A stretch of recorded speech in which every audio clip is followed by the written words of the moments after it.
Good morning, Embassy. This is Pastor Charlie coming to you with the Word of God today, August 16th, Tuesday, 2022. I'm reading from Genesis chapter 8, verses 13 through 22, NIV. By the first day of the first month of Noah's 601st year, the water had dried up from the earth. Noah then removed the covering from the ark and saw that the surface of the ground was dry. By the 27th day of the second month, the earth was completely dry. Then God said to Noah, "Come out of the ark, you and your wife and your sons and their wives. Bring out every kind of living creature that is with you, the birds, the animals, and all the creatures that move along the ground, so they can multiply on the earth and be fruitful and increase in number on it." So Noah came out together with his sons and his wife and his sons' wives. All the animals and all the creatures that move along the ground and all the birds, everything that moves on land came out of the ark, one kind after another. Then Noah built an altar to the Lord, and taking some of all the clean animals and clean birds, he sacrificed burnt offerings on it. The Lord smelt the pleasing aroma and said in his heart, "Never again will I curse the ground because of humans, even though every inclination of the human heart is evil from childhood. And never again will I destroy all living creatures as I have done. As long as the earth endures, seed time and harvest, cold and heat, summer and winter, day and night will never cease." This is the word of the Lord. Recently, there has been a pretty big flood in Seoul, Korea. The area of Gangnam, made famous by that Psy song Gangnam Style, was inundated. The last report I heard, there was at least 12 deceased and many people gone missing. It's a crazy thing that happened. And we're talking about a catastrophe here in Noah's flood. The scale was a global flood, so much so that animals had to be preserved by this one giant ark. Again, this is one of those challenging stories of the secular mind from this contemporary times, very difficult to conceive. But nevertheless, there are cultures that hint at the Great Flood. When you examine culture, actually, even in Chinese character, there is I forget exactly what text, which letter, but it indicates a boat and people in it. So now what we see is entering of God's grace. He judged harshly. Well, can we say that it was harsh? Well, it's God, and he's if you're holy like God is, it's hard to tolerate. We don't know what it is that he had to tolerate when he looks at human beings and their inclinations, wickedness, selfishness, moral depravity,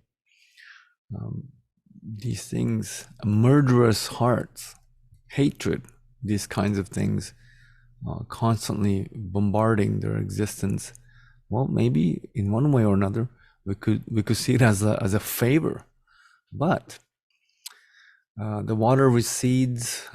Maybe in the same way, the anger of the Lord subsided. After all, he did decide to spare Noah and his whole household, start anew, a brand new start. We see now the grace enter. Look at what it says here. First of all, I mean, before you even get there, actually,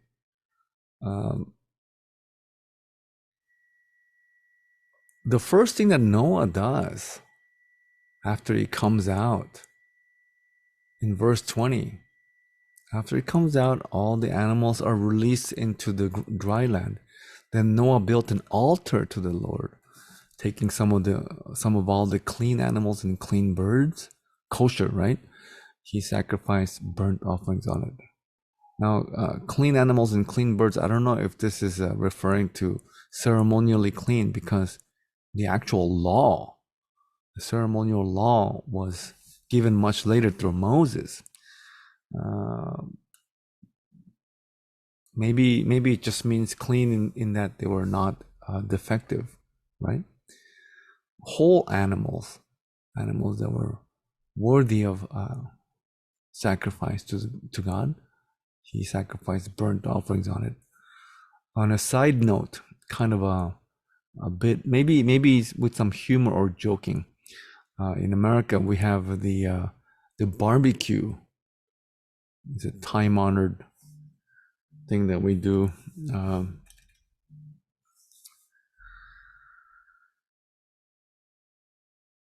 I wonder if there's a connection with the barbecue and the burnt offering. The whole ritual of having a meat that is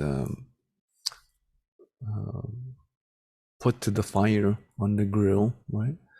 Verse 21, the Lord smelt the pleasing aroma and said in his heart, never again will I curse the ground because of humans, even though every inclination of the human heart is evil from childhood. Notice what he says here.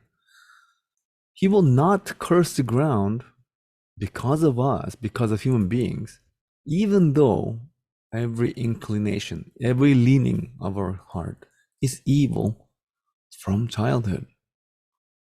Never again will I destroy living creatures as I have done. And then he says that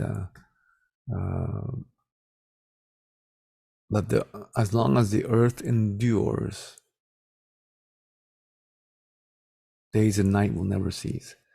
And then next verse, I mean, our portion here is stops at 22, but next verses we see that there was a sign that God has provided, which is the rainbow, right? The rainbow is a sign that God has provided to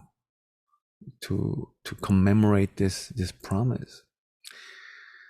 Even though the inclination of the human heart is evil from childhood, never again will I curse the ground because of humans. Wow. I think the grace of God has entered the picture quite early on, already in Genesis chapter 8. The mission of God, folks, is to cover the earth with his grace, mercy.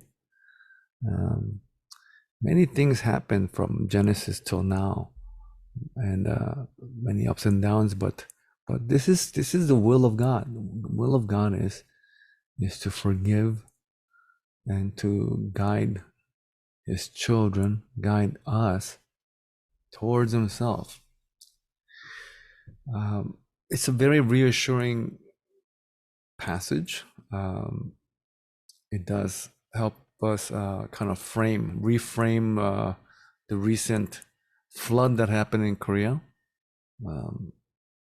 It's not judgment per se, because God himself promised that that's not what he would do. Incidentally, in the news, there has been reports about how California, in the next 40 years, will see within the next 40 years, I don't know how they get that calculation, but they're saying that there will be a catastrophe where a lot of it will be underwater. I've been hearing this for quite some time. Honestly, a little rain, we could use a little rain. Maybe not a flood, but I'm praying for rain, that we'll get some of that moisture from the heavens. So have a great week in the Lord. May his grace abound in you richly.